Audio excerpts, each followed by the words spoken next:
학원 복음화 협의회가 새 상임대표로 김태구 목사를 추대했습니다. 지난주에 이취임 예배가 있었는데요. 새로운 직책을 맡게 된 김태구 상임대표 스튜디오에 모셨습니다. 대표님 안녕하십니까? 예, 안녕하세요. 네. 김태구 목사입니다. 목사님은 이전에도 캠퍼스 사역을 꾸준히 해 오셨다고 들었거든요. 맞습니까? 30년 거의 가까운 그러네. 기간 동안 섬겨왔죠. 네네. 그러나 실제로 그 중간에 제가 이제 신학 공부하는 공백이 있었고 또 제가 건강이 좋지 않아서 네. 뇌수술도 받고 또 심장에도 문제가 있어서 치료를 받고 또 요양한 기간 등이 있기 때문에 네네. 실제로 캠퍼스 사역을 전적으로 섬긴 기간 한 20년 정도 되는 것 같습니다. 특히 제가 맡았던 그 단체가 네. 큰 단체였다가 이렇게 둘로 나뉘어지면서 어려움을 겪었던 단체이기 때문에 제가 이제 대표로서 섬기는 동안에는 여러 가지 의견과 갈등을 조정하고 또 현장을 다시 일으켜 세우고자 하는 간사님들을 격려하는 일들이 주로 저의 사역이었던 것 같습니다.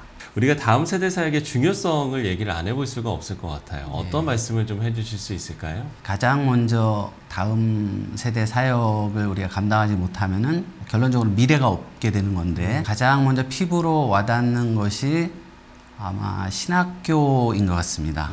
신학교에 들어오는 신입생 수가 확연히 줄어들었고 네네.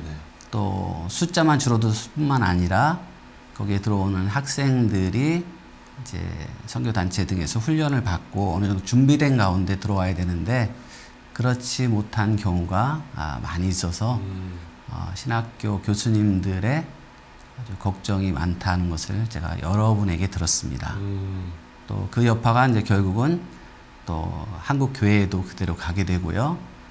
또 하나는 이제 선교지에서 이렇게 선교 사역을 하는 선교사님들의 경우에는 후속 선교사가 거의 오지 않는.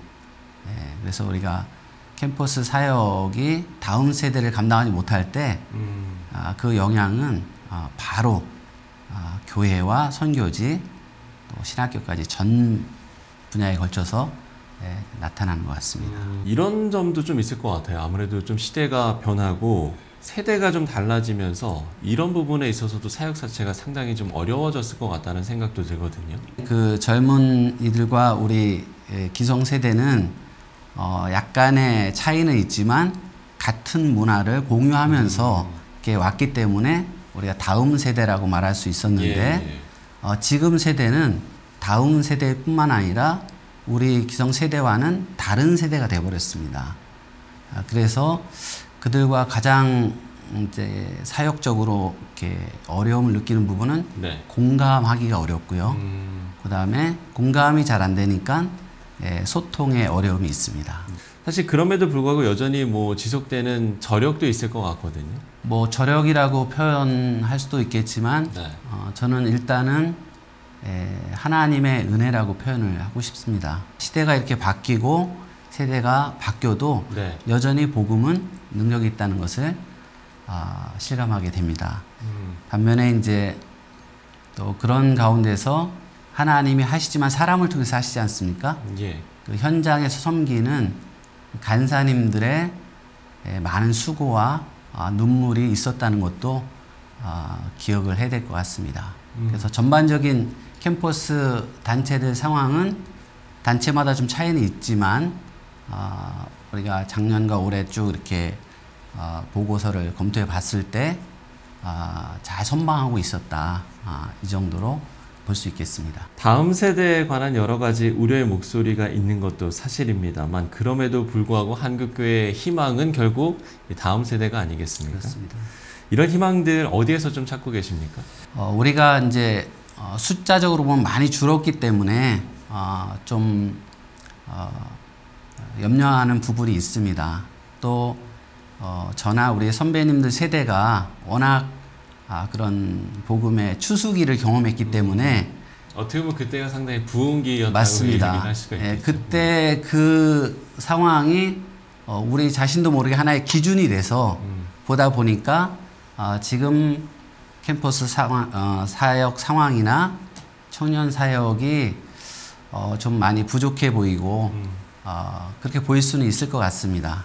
그러나 내용적으로 제가 봤을 때는 여전히 희망이 있고, 특히 저는 이제 캠프 사역을 주로 하다 보니까 네.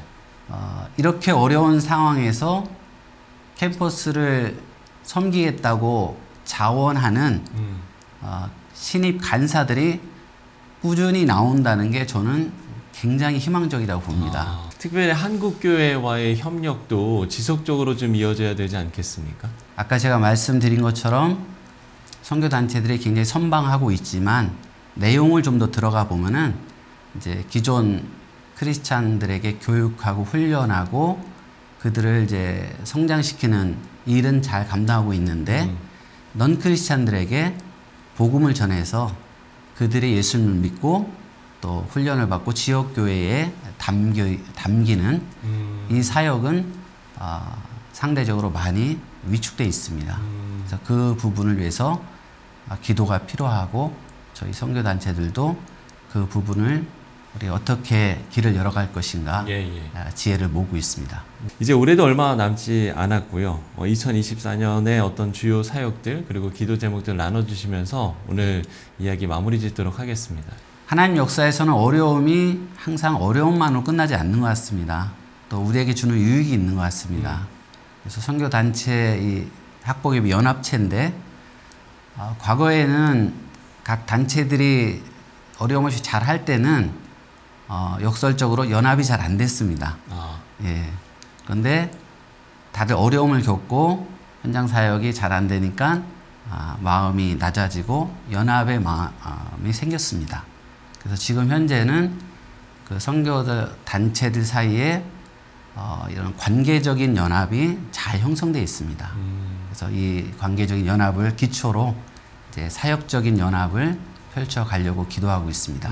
저희가 작년부터는 신입 간사들, 각 단체들이 모집하는 신입 간사들 훈련을 연합에서 하고 있습니다. 이제 대표 차원에서의 큰 차원에서의 연합도 필요하지만, 현장을 섬기는 간사를 막 시작하는 그 단계부터 연합의 마인드로 잘 이렇게 한 마음으로 하면은 더 하나님께서 기뻐하시고 축복하는 복음의 열매들이 있지 않을까 기대하고 있습니다. 연합을 이야기해 주셨는데요. 각 단체가 내년에도 잘 연합해서 정말 이 캠퍼스 사역을 잘 이끌어갈 수 있도록 시청자 여러분들께서도 많은 기도를 해주시면 좋을 것 같습니다. 네, 지금까지 학원복음화협의회 상임대표 김태구 목사와 이야기 나눠봤습니다. 목사님, 오늘 말씀 고맙습니다. 예, 감사합니다.